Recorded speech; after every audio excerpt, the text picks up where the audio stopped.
তা আমরা কি বলবো বঙ্গবন্ধুর কন্যা খুনি হাসিনা, না খুনি হাসিনার পিতা বঙ্গবন্ধু? আরে ভাই, ওদের আন্দোলনটাই তো হলো বৈষম্য বিরোধী আন্দোলন। তো বৈষম্য বিরোধী আন্দোলন করে তারা যাদেরকে দায়িত্ব দিয়েছে তাদেরকে কাজ করার সুযোগ দেওয়ার আগেই বলছে এটা দিতে হবে, এটা দিতে হবে, প্রেস ক্লাবে ব্যানার, শহীদ মিনারে ব্যানার। ভাই, হোয়াট ইজ দিস? তোমরা কি একটু সহ্য করতে পারো না? তোমরা আগে কোথায় ছিলে? 15 বছর, 16 বছর, 17 বছর তোমরা কোথায় ছিলে?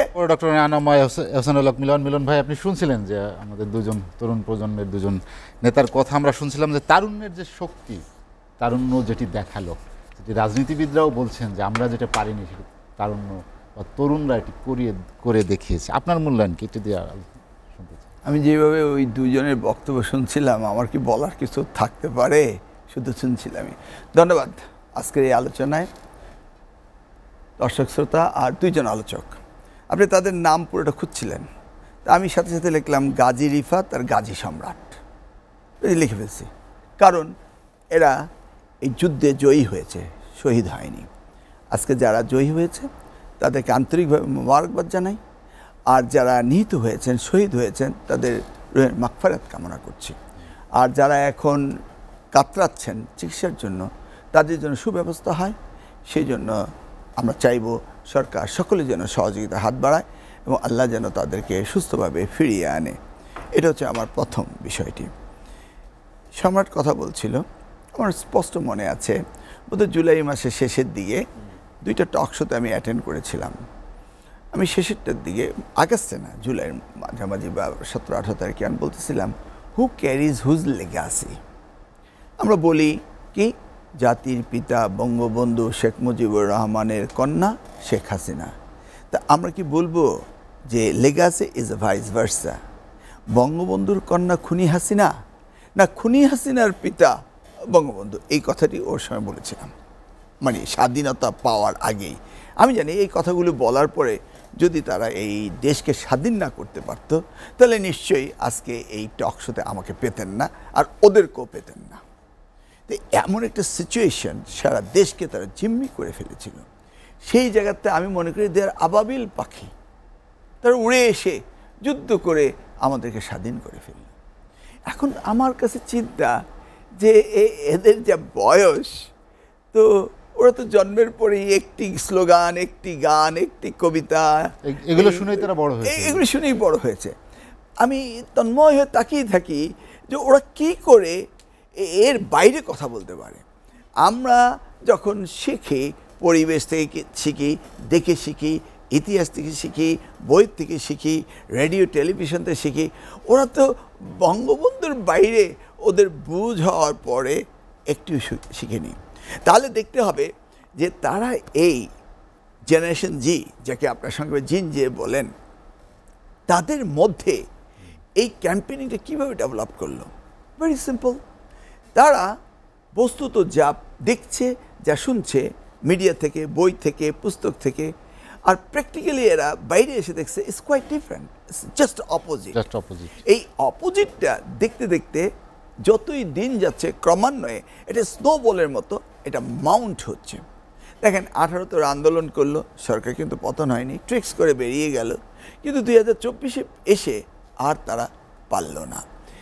এই যে জেনারেশনটি তাদের নিজস্ব একটি চিন্তা চেতনা রয়েছে, তারা বুঝতে পারে, তারা কম্পেয়ার করতে পারে, তারা ওয়ার্ল্ড হিস্ট্রি, বাংলাদেশের হিস্ট্রি সব কিছু দেখবেন আমার চেয়ে তারা ভালো বলছে।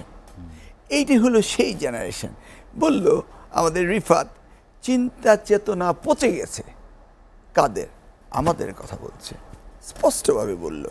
তো এই যে কথাগুলো তারা বলছে, সম্রাট বলল আগামী প্রজন্ম কি ভুলে যাবে এই অত্যাচারের কথা? এই জায়গাটায় আমি একটু প্রশ্ন আমার আটকে গেলাম। কি করে আমরা ভুলে গেলাম মুক্তিযুদ্ধের কথা? আমরা তো ভুলে গিয়েছিলাম। বলল আজ থেকে 60 বছর পরও এই প্রজন্ম যতদিন জীবিত থাকবে ততদিন আর অন্য কোনো প্রজন্ম এসে কিছু করতে পারবে না। দেখুন, 53 বছর স্বাধীনতার বয়সে এসে আমরা স্বাধীনতা, মুক্তিযুদ্ধের চেতনা সেগুলো আমরা ভুলে গিয়েছি। আমরা বলেছি যারা মুক্তিযুদ্ধের নেতৃত্ব দিয়েছিল তারাই তো ভুলে গিয়েছে। তাহলে আজকে দেখুন 53 বছর পরে এসে আমরা বলছি এই রাষ্ট্রটি একটি ব্যক্তির, তাই না? এই যে জায়গাটি এসে তারা অতীত ভুলে গিয়েছে, সেই অতীতটা এইটা যেন আগামী দিনে ভুলে না যায়, সেই জন্য ডিসপিউটেড জায়গাটা কোনটা, সেটা হচ্ছে যে স্বাধীনতার পরে আমরা কোনো ইনস্টিটিউশনগুলো ডেভেলপ করিনি। সেই জন্য 53 ইয়ার্স পরে আমরা ভুলে গিয়েছি ন্যায় বিচার, বৈষম্যবিহীন আমাদের মানবাধিকার, আমাদের গণতন্ত্র, আমাদের স্বাধিকার, এটা কিন্তু আমরা ভুলে গিয়েছি। এটা ভুলতে আমাদের 53 বছর লেগেছে।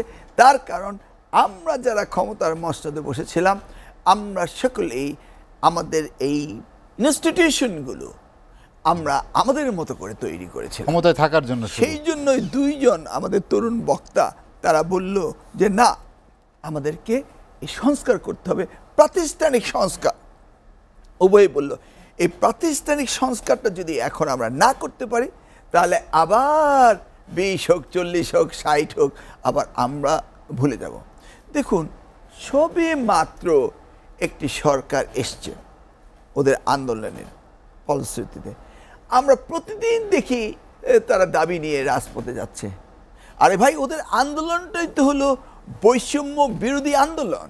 তো বৈষম্য বিরোধী আন্দোলন করে তারা যাদেরকে দায়িত্ব দিয়েছে তাদেরকে কাজ করার সুযোগ দেওয়ার আগেই বলছে এটা দিতে হবে, এটা দিতে হবে, প্রেস ক্লাবে ব্যানার, শহীদ মিনারে ব্যানার। ভাই, হোয়াট ইজ দিস? তোমরা কি একটু সহ্য করতে পারো না?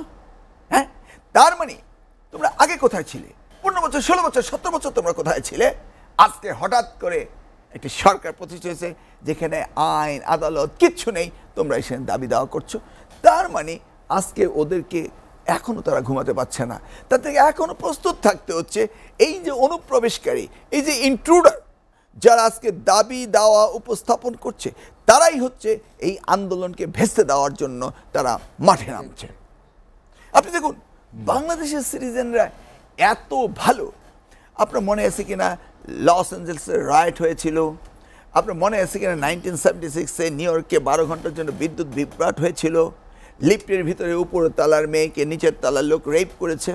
অর্থাৎ আমরা দেখছি উন্নত বিশ্বে যদি আইন রক্ষাকারী বাহিনী সচেষ্ট না থাকে, আপনি নিউ ইয়র্কে দেখবেন টেলিফোন করে 911-এ কল করার মধ্যে 3 মিনিটের মধ্যে পুলিশ যদি এসে আপনি প্রোটেকশন না দিতে পারে, আপনি সু করতে পারেন। আপনি ভেবে দেখেন আমাদের দেশে কতদিন হয়ে গেল তারা স্বাধীন করার পরে কোনো পুলিশ নেই, কিচ্ছু নেই, তারপরেও সবকিছু সুন্দরভাবে চলছে। কিন্তু এর মাঝে যারা ডাকাতি করেছে, যারা লুণ্ঠন করেছে, তারা কারা? তারাই হচ্ছে ওই প্রেতাত্মাদের দোসর। অতএব আমাদের কিন্তু সময় শেষ হয়ে যায়নি, আমাদের সাবধান হতে হবে। আমি মনে করি আপনি যে এই জায়গাটি আসতে চাচ্ছেন যে আমাদের দেশ সামনের দিকে কিভাবে যাবে, ভবিষ্যৎ কি, আসলে মর্নিং শোজ দ্য ডে। আজকে এই তরুণ প্রজন্ম জিনজে এরা 20s, এরা দেখিয়ে দিয়েছে আমাদেরকে। আর কি আমাদের সৌভাগ্য জানেন, ওরা যাকে সিলেক্ট করেছে, মাশাল্লাহ, হি ইজ 84 ইয়ার্স ওল্ড। তার প্রজেকশনটা কি, তার থিসিসটা কি, তার হাইপোথিসিসটা কি, তিনি কি উঠতে চান কি? 3-0 প্রোগ্রাম নিয়ে আসছেন। এই যে 3-0 প্রোগ্রামটা নিয়ে আসছেন কার জন্য? ওনার নিজের জন্য না, ওদের জন্য। তাহলে 84 years old became just 20 years old. কারণ 84 ইয়ার্স ওল্ড ডক্টর ইউনূসের মানসিকতা, তার দূরদর্শিতা, ওই 20 বছর যুবক যেভাবে দেখছে, তারা যে ভাবনাটা করছে আগামী দিনে তার জীবনযাপন কিভাবে, তার ভবিষ্যৎ কিভাবে গড়ে তুলবে, তাদের মতো উনি চিন্তা করছেন। অতএব there is no as difference of this যারা গভর্নমেন্ট রান করছে। এটি হচ্ছে আমাদের সৌভাগ্যের ব্যাপার।